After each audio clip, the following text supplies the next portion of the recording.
Welcome to the Advanced Freelancing Podcast. Every week, you'll hear strategies for building your online service-based business your way. And now, here's your host, veteran freelancer, author, and TEDx speaker, Laura Briggs.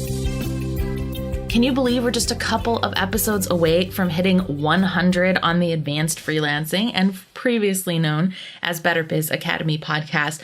I'm very excited to chat with today's guest, Rachel Richards. She really has an amazing and inspiring story that I'd love for you to hear.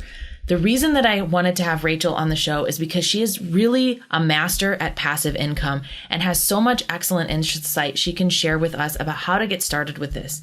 This topic comes up a lot, and that's why I felt like we needed to, cover this on the show. A lot of people get confused by the whole process of setting up your passive income streams. Is it really passive? How do you make all of that work for you? Rachel has an amazing background. So she graduated in only 3 years at age 20 without debt. She used to be a financial advisor, published her first book in 2017, over 12,000 copies of it sold. She quit her full-time job at age 27 in August 2019 and retired, now living off of $10,000 a month in passive income. So she has 5 rental properties with 35 units total, royalties from her books, royalties from her print-on-demand business, and her passive income, which ranges between $10 to $12K a month, has more than replaced her full-time income, allowing her to retire early, to speak professionally, write, travel, and pursue her interests.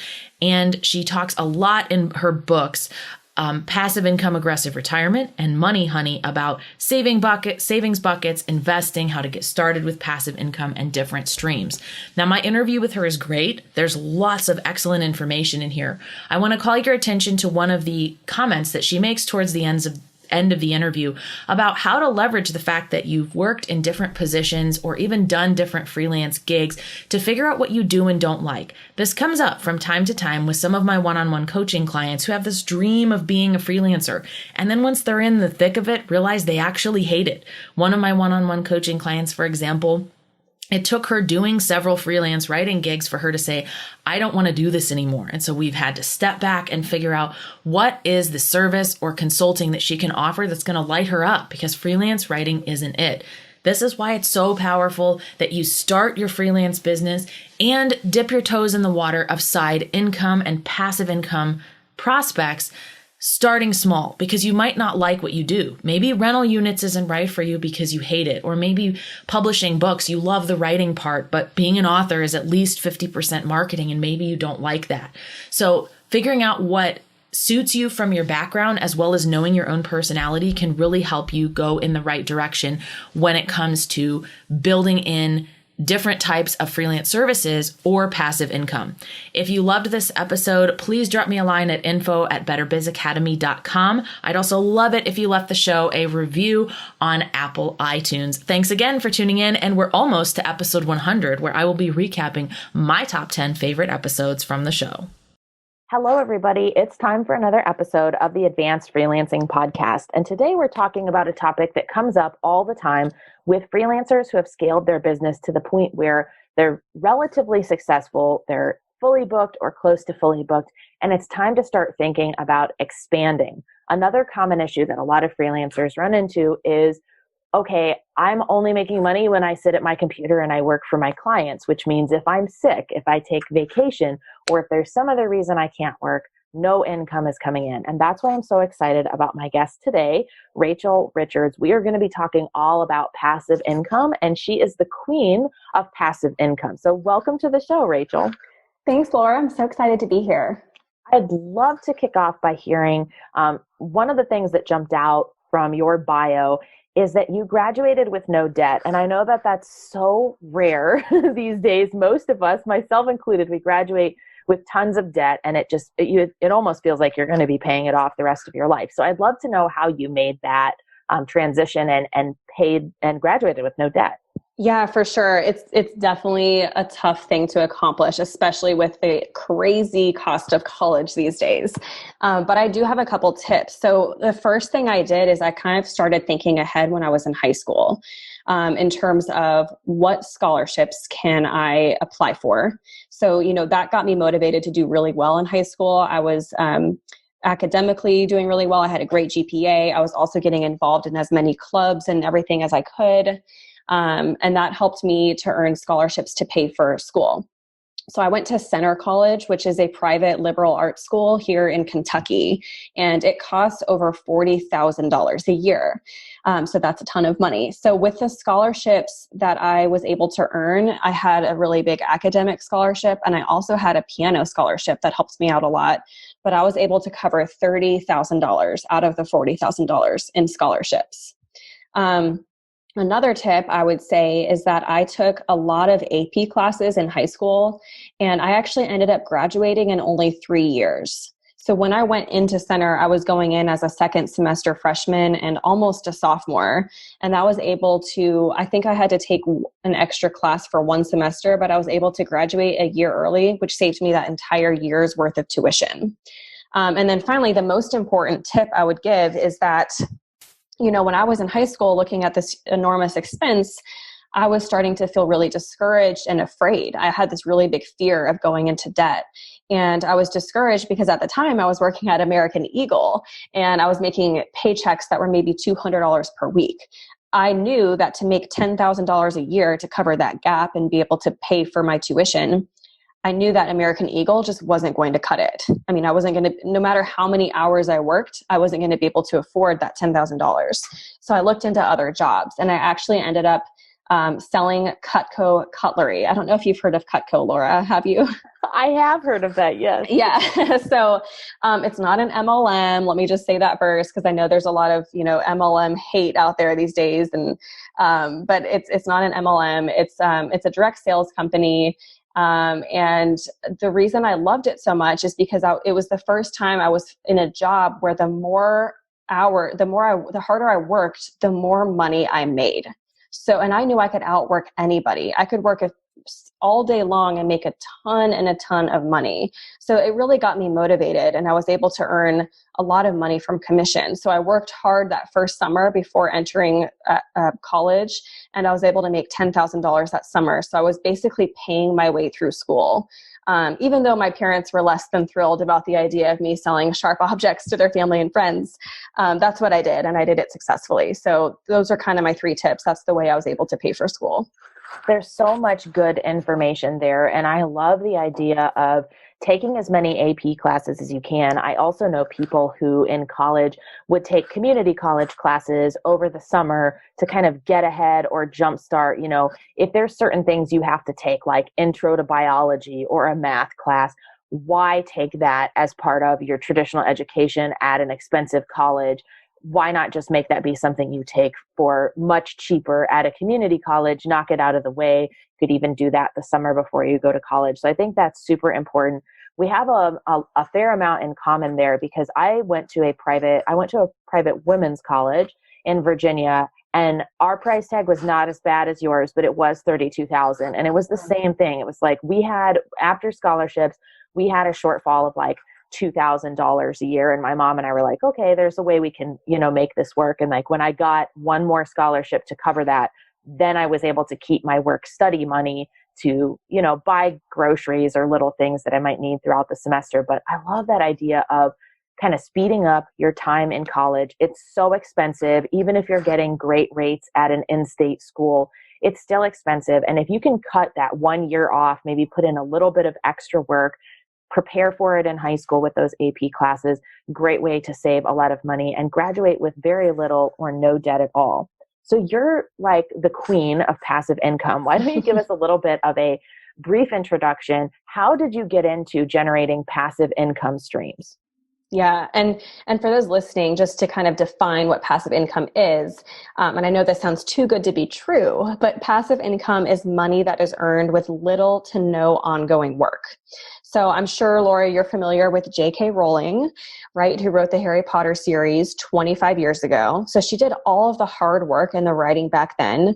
And today she's still making millions of dollars from the Harry Potter series. So that's passive income. It takes time to create, but once it's in place, it takes little to no ongoing work in order to maintain that income. And that's why it's so beautiful.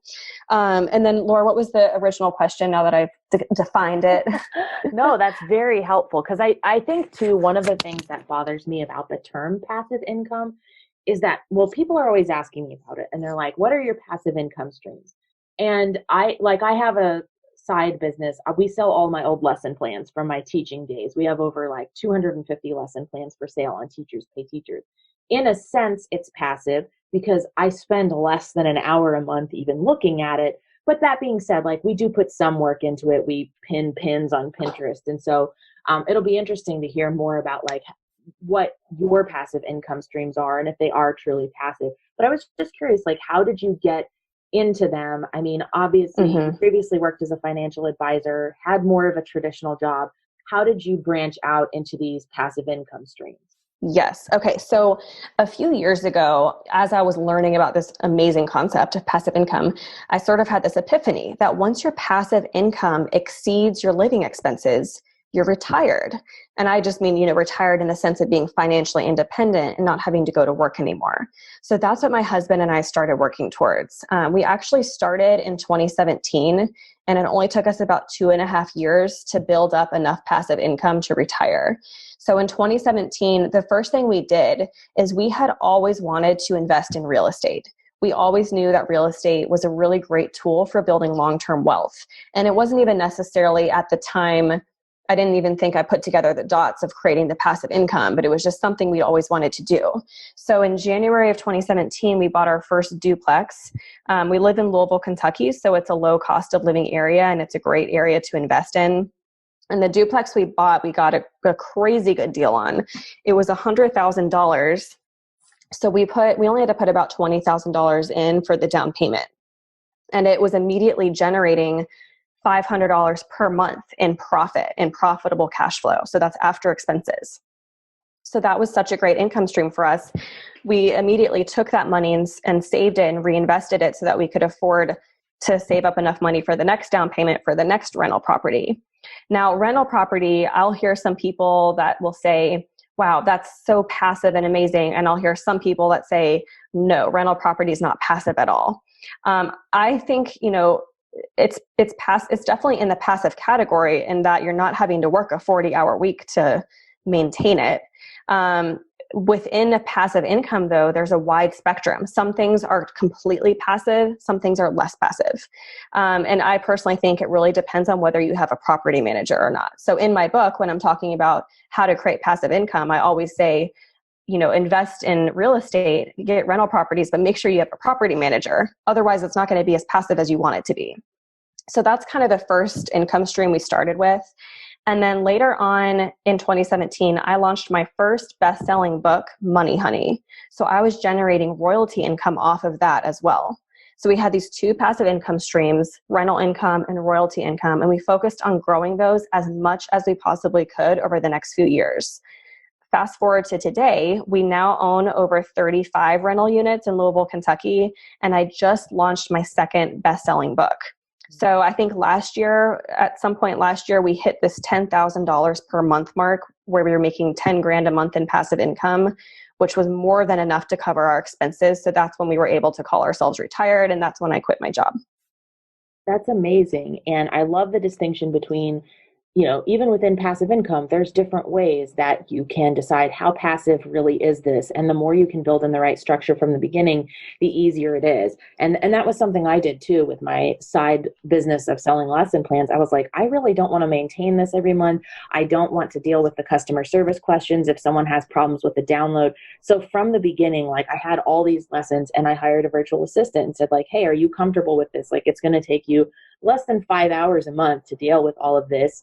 But I don't really want to be part of it at all. Kind of just wanted to be there and be running on the side. And it's really nice to have that because I never have to get involved in any of that administrative stuff, but money's being generated every month. So I have two questions kind of following up on that.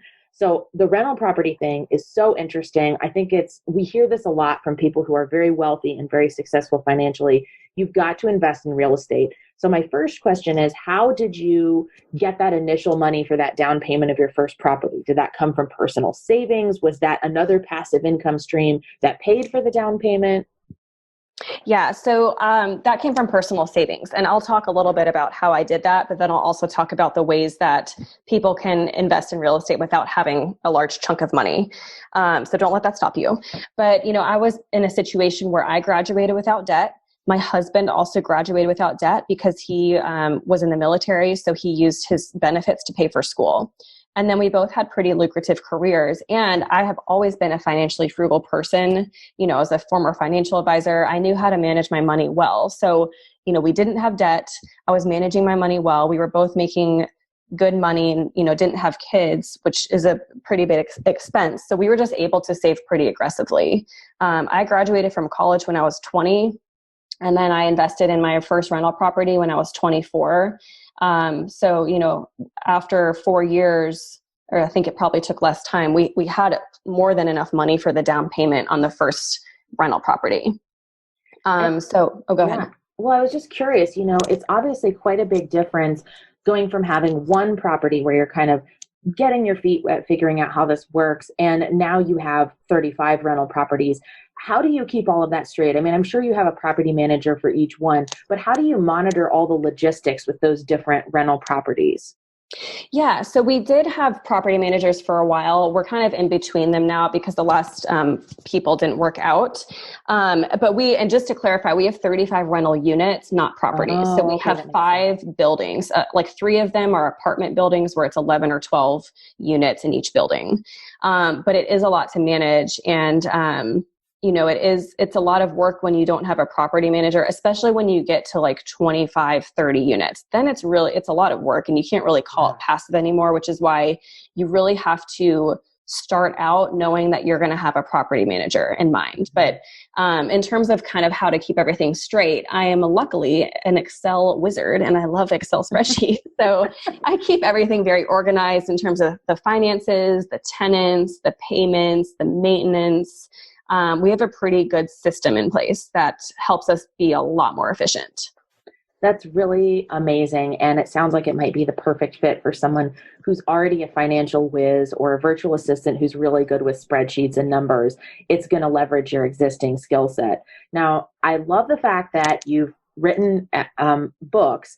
A lot of people assume that books are the fast track to passive income. I know when I published my first book, which was done through the traditional publishing process, a lot of people have this vision of what it means to write and sell books, which, it still takes a lot of work to market a book, right? And I know that most books that are published never sell more than 250 copies. Obviously, you are a major exception to that and are seeing continued success with multiple books. What are your recommendations for someone who's thinking about writing a book and really wants to get traction on Amazon or on any of the other platforms where books are sold? Yeah, for sure. And I think you made a great point about, over the long run, you still do have to market your book. So when you're thinking about passive income, you really need to consider how passive do I want it to be? Because there are things you can certainly outsource. You can hire a social media manager, you can outsource and whatnot. And if you choose not to do things like going on the radio or the TV or doing podcast interviews, then you can certainly make it a lot more passive. So everyone that's, trying to create a passive income stream really just needs to think from the beginning, how passive do I want this to be? And what can I outsource to make it more passive? Now, books specifically, yes, the statistic is that most books sell 250 copies, like you said. So to have launched a book that's been so successful is still just shocking to me. My first book, Money Honey, has now sold over 15,000 copies. And my second book, Passive Income, Aggressive Retirement, has already sold over 3,000 copies. And I just launched it a couple months ago. I think there's a lot to be said for doing market research. So, I could write a book about cooking and launch it. And there are thousands of other cookbooks or books about cooking out there. So how could mine be different? And it's the same thing, or maybe even more competitive in the financial industry. There's 1,000 books about money and finance out there. So why on earth would somebody want to read mine over somebody else's? if you can't answer that question, then your book won't be successful. You have to be able to articulate what is the unique value that I am bringing, what's different about my book that nobody else can find in another book. So for example, in Money Honey, I had this epiphany that, people my age, female millennials, they were coming to me all the time for financial advice. My family and friends would come to me and I loved helping them. And at some point I began to wonder, I wonder why they're not taking advantage of some of these websites or books that are out there, trying to learn. And then what I realized is that a lot of finance books are dry and boring and complex and intimidating. So then I thought to myself, well, how can I make this subject sassy and fun and simple? So that's what I did with Money Honey. It's sassy, it's humorous, it's really, really easy to read. It's a quick read, and it has resonated so much with female millennials. So it really hit a nerve with them, and it's really taken off because of that. And it's just spread like wildfire, basically through word of mouth. I haven't done any paid advertising. That's amazing. And I think a lot of people have this dream of writing a book. I believe that most people do have at least one good book in them that they could write. But we all know many people who say, oh yeah, I want to write a book. I've always wanted to write a book. And then it never happens. I know one of the biggest challenges is when you have a full plate, like obviously you had other things going on in your life. You were, working on all of these different rental properties and having, that happening at the same time as writing a book. What tips do you have for someone who's busy? I mean, a lot of my audience, they're freelancers who are successful. So they've probably got a close to fully booked or fully booked schedule. And a lot of people start off with the best of intentions and motivation, but lose that energy. So what recommendations do you have for people who think they might want to write a book and somehow need to find a way to fit that around their existing business and obligations? Yeah, that's a great question. And I totally agree. I think everyone has at least one book in them. So I get really excited when I can help people with this topic. But I would say I have 2 tips. And the first one is to set aside time at the beginning of every day. Because if you wait until after work or after whatever activity you have planned, the further you go along in your day, the less likely you are to actually sit down and set aside those 10 or 20 minutes to start writing. I was writing my first book, Money Honey. I was employed full-time and I was, investing in real estate. So, we all have crazy schedules. We're all busy. So it's just about prioritizing that time and making sure you do it first thing in the morning before things start getting in your way. And then the second tip that I would say, this is like everyone should do this exercise. So one day I sat down and I decided I'm going to track how I spend my time in 15-minute intervals for 2 days in a row. So literally every 15 minutes, I would write down what did I do the last 15 minutes. And yes, it was kind of tedious to do that and kind of a pain for 2 days, but man, was that eye-opening. It's sort of like doing a budget for your time. Is your time going where you want it to go or not? And what I realized after 2 days is that I was saying I was the busiest person in the world. I couldn't possibly take another appointment. I didn't have any time to do anything. Once I saw how I was spending my time, and this is embarrassing to admit, but I realized I was spending 3 or 4 hours per day on social media or watching TV. Yeah. So you just we don't have any perspective. You don't really know where your time's going until you actually sit down and track it. So I think that's an eye-opening exercise. Anyone can do that and really easily figure out, where am I wasting my time and where can I free up time so I can spend it writing my book or researching book ideas? It's so powerful to be able to track your time. That's something I also recommend to business owners who are thinking that they might not need to outsource anything to a virtual assistant or a subcontractor, because you think that you're being productive and doing all of these things. But when you track your time, you realize how much of your time you're spending on silly things like answering the same questions in an email over and over again, or formatting a blog post in WordPress. And that might not be the best use of your time. And I think any of the tedious nature of keeping track of that is more than balanced out by the fact that it really calls your attention to what are you doing with your time, because you'll find yourself being more mindful of like, hey, I wasted the last 15 minutes. Like, how did I go down this rabbit hole on Instagram of scrolling? Now you're going to be more mindful for the future time periods that you're tracking even within that day. And it can really help to open your eyes. I also really support our advice of writing first thing in the day, being a full-time freelance writer for 7 years, if I used up all of my writing energy and creativity on things for my clients, there was absolutely no way that I was even typing one word on my books at night. And so it had to be that first priority, the first thing you work on every day. And I think sometimes people set these big, crazy goals that you can't really accomplish. Like, well, I'm going to add 5,000 words to my book this Saturday. Like, wouldn't it just be easier if you said you're going to do like 1,000 words every morning, Monday through Friday? Like, don't set these giant, enormous goals that put so much pressure on you and feel like such a letdown if you fail. If you miss Tuesday morning's 1,000 word writing session, you've still got at least 4,000 words towards your book. That's much more effective than putting this pressure on, oh, I'm going to spend the whole day writing Saturday and I'll get 5,000 words, and you get 0. And that disappointment is crushing, because then it's like, well, I guess I have to wait again another week until my next Saturday to write. So breaking it down into that morning activity is really important. So we've talked about 2 different types of passive income streams, books and rental properties. Are there other recommendations for passive income or side income streams that you can recommend for people who have, online business savvy and skills? Yes, absolutely. And this kind of gets into the meat of my newest book, Passive Income Aggressive Retirement. And in that book, I talk about 28 different passive income models, and anyone can do it. Passive income either takes money or time, or sometimes both, to create. So you really have to start with asking yourself, do I have more time or do I have more money that I can put into building this passive income stream? Royalty income is a really big category of passive income. So that includes, what we talked about launching writing a book, but it could also include launching a course. It could include something called print-on-demand platforms, where you're earning royalties off of products that you sell without having to touch the product, so without having any inventory. That's a print-on-demand platform. There's also passive income that would fall into the e-commerce or advertising category. So that could be affiliate marketing, or blogs, or offering some type of membership.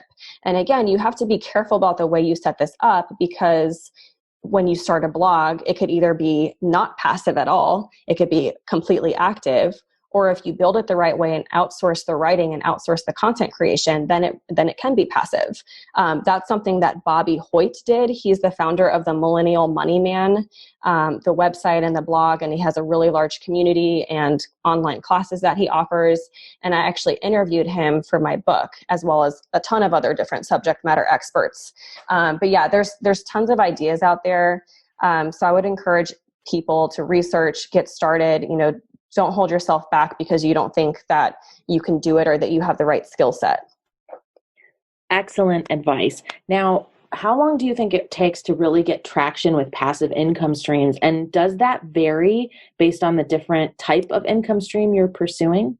Yes, it definitely varies. And for example, portfolio income is probably the only passive income that's truly 100% passive. It literally doesn't require any work. And when I say portfolio income, I mean investing it in investments that are earning dividends or producing income for you. So when you decide and you have to have a large amount of money to do this, but the good thing is it doesn't really require any time. You just invest the money and then it's generating income for you. So that's something that has no time requirement in the beginning, and it can generate passive income immediately. Of course, you need to have a ton of money to do it. So you kind of have to pick your battles there. Now, there are other income streams like writing a book. Of course, that's going to take months of researching and outlining and writing the book and putting together a marketing plan. And then to actually launch it and sustain the success long term requires, marketing and having a really great strategy. So for example, for my first book, Money Honey, I started writing it in January of 2017. And I launched it in September of 2017. So it was about 9 months, but I was also working full time. And I also quit for 4 months in the middle of that because I was convinced that my book was awful and it was going to be an embarrassment. So I quit writing for 4 full months. And if not for that, I really think I could have launched it within 4 or 5 months. In my first book, or in my first month of launch, I made about $500 or $600, and then I quickly grew that income stream to over $1,000 per month just within the first few months. But you have to account for all the time it took to launch the book in the first place. And then another example would be real estate investing. You do need some money for that. It doesn't have to be a ton of money. And then you're going to have to spend time just finding the right property and doing the research. And sometimes you'll get lucky and the right property will appear out of thin air and you'll make an offer and everything will happen really fast. But it's something I always say you have to be really patient with, because it could take months to find really the right property. I think it took us 9 months of searching before we found our first duplex and closed on it. So you just have to be patient. You have to put the work in the beginning so that you can then enjoy the fruits of your labor later. That's perfect advice, because I think a lot of people, we hear these great stories about somebody like you who's very successful with passive income streams. And of course, that started smaller and you were willing to invest the time and wait for the right thing. So it wasn't like you said, okay, I'm going to create online courses and I'm going to write books and I'm going to buy rental property and I'm going to try all the things all at once and it should be successful in 90 days or less. That's not how it works, but you started off with a lot of motivation and then you continued to tweak and improve things as you went. And I think that's so important for anyone thinking about passive income. It might be a slow build, but the long-term payoff is really something that can be worth it. So what advice, it sounds like you've built a lot of your financial knowledge and your goals around your previous career as a financial advisor. So what strategies or advice did you take with you when you left that career, and which ones did you leave behind? Yeah, so I was a financial advisor at first, early on in my career. And then the last few years, I was actually a finance analyst. But there was a lot of things that I learned as a financial advisor. And one of the things I actually learned, just kind of on a more personal note, the reason I went into financial advising is because I had this awesome sales experience selling Cutco knives. And then I also wanted to help people invest their money. So I thought it was going to be the perfect career for me.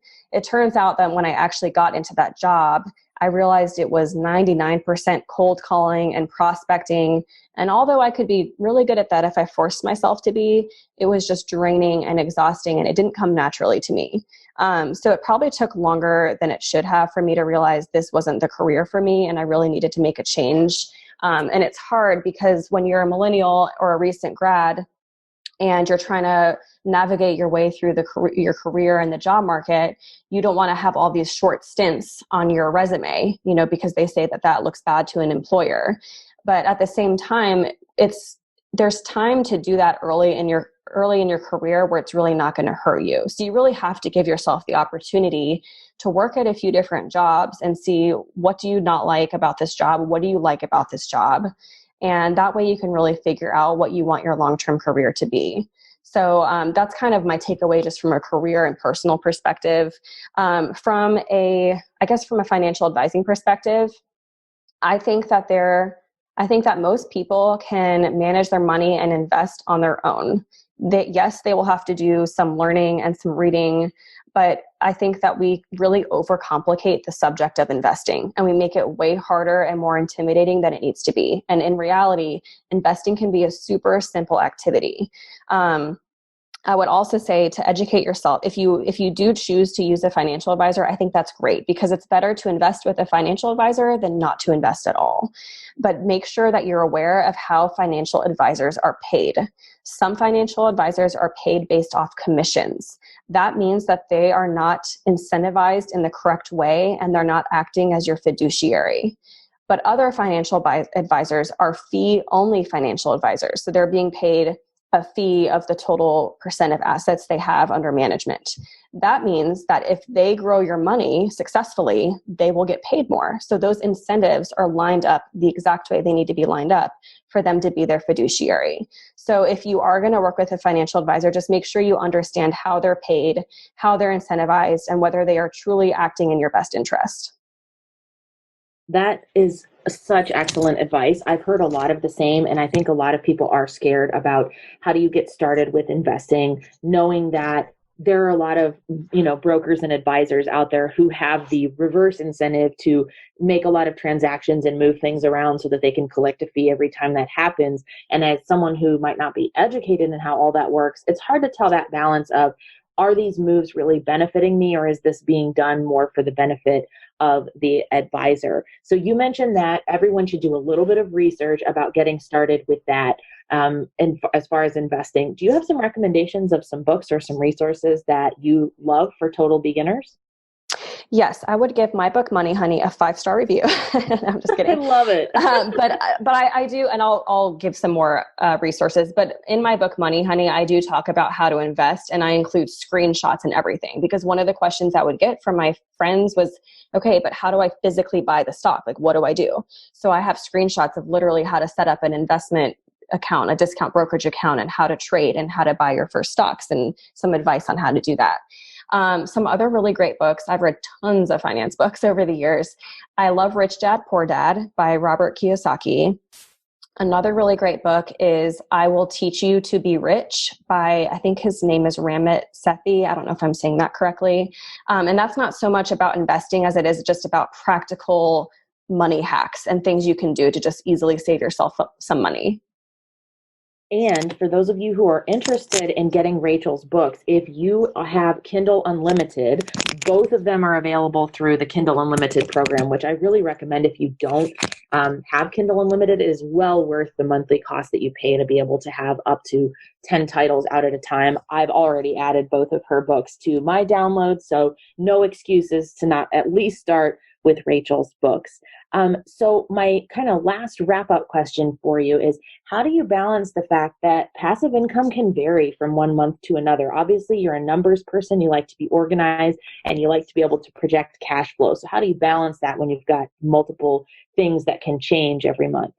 Right. That's a great question. And something my husband and I were really careful to do when we were working towards early retirement is, if your living expenses are $5,000 per month and your passive income is $5,000 per month, yes, you're technically retired. You've covered your expenses, but that leaves you no room in case you don't make as much income as you thought, or in case your expenses are more than you thought. Or if you just want to continually be saving money, which we did, then we kind of reevaluated, and we said, well, if our living expenses are $5,000 a month, then we want our passive income to be $10,000 a month. So that's an enormous margin of error or buffer room. Most months we're able to still save a lot of money, but that means that if our passive income is only $7,000 or $8,000, which is a lot less than what it should be or what we would think it would be, that means we're still more than offsetting our expenses. So when you're kind of projecting out and planning out how to achieve this, I would just basically do it based on worst case scenario.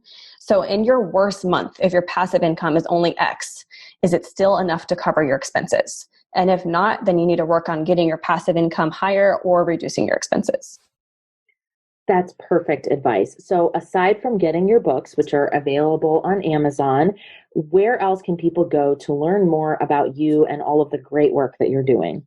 Well, thank you. So anyone can follow me on social media, Facebook, Instagram, Twitter. If you just search Money Honey Rachel, you can follow me. You can message me there. Both of my books are available on ebook and paperback. And my newest book, Passive Income Aggressive Retirement, is available on audiobook.